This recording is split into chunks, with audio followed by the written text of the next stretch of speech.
الجزء الرابع من قصة سفيان.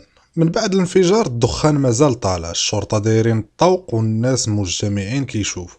واحد الضابط قال: ما لقينا حتى جثة واضحة، غير اثار ديال الحريق قوي، ولكن وسط الرماد لقاو داك التليفون شاعل. منين حلوه لقاو ميساج جديد: المرحلة الثانية بدات. الرجوع غير متوقع. في بلاصة أخرى في طنجة واحد الراجل واقف قدام المراية، بان وجهه سفيان ولكن حاجة ماشي طبيعية. طريقة الوقفة، النظرة باردة بزاف. قال بصوت هادئ: النسخة ناقصة، ماتت. هنا كيبان باللي بقى حي هو السابجيكت اكس.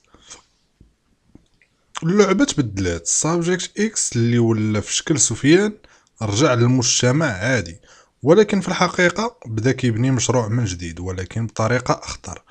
ما بقاش كيجمع الناس بقوة، دابا كيقلب على الناس اللي عندهم مشاكل، الخوف، الضعف، وكيعرض عليهم القوة.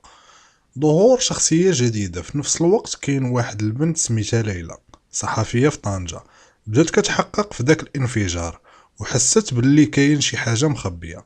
لقات فيديو قديم فيه سفيان الحقيقي كيهضر. الا شي حد لقى هاد الفيديو راه المشروع مازال وخاصو يتحبس. ليلى فهمت سفيان ما ماتش، غير كان كيحاول ينقذ الناس. البحث عن الحقيقة. ليلى بدات كتمشي في الأثر ديال المشروع، الناس اختفاو فجأة، الناس تبدلوا بطريقة غريبة، إشاعات على خدمة سرية، حتى وصلت لواحد الاسم: سابجيكت اكس. في واحد الليل ليلى تبعات أثر حتى وصلت لواحد المكان مهجور، دخلات ولقات شاشات وخدمة كتخدم، وفجأة صوت من اللور: ما خاصكش تكون هنا. دارت وشافت سفيان، ولكن ليلى حسات باللي ماشي هو. قالت ليه: انت ماشي سفيان. تبسم وقال: عندك الحق، انا احسن منه. اللعبة كتوسع. السابجيكت اكس عرض على ليلى تنضم ليه: انتي ذكية، تقدري تكوني جزء من المستقبل. ولكن ليلى رفضت. المستقبل اللي فيه السيطرة على الناس ماشي مستقبل. الشرارة الجديدة. ليلى هربات، ولكن قبل ما تخرج سرقات واحد الفلاش فيه معلومات مهمة.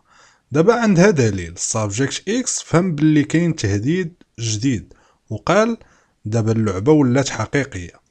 النهاية المفتوحة. اخر مشهد: ليلى جالسة في الدار كتشوف الملفات وكتلقى فيديو جديد كيبان فيه سفيان الحقيقي كيهضر بصعوبة: الا كتشوفي هاد الشي راه انا ما متش، انا مخبي. الصدمة الكبيرة: سفيان الحقيقي مازال حي.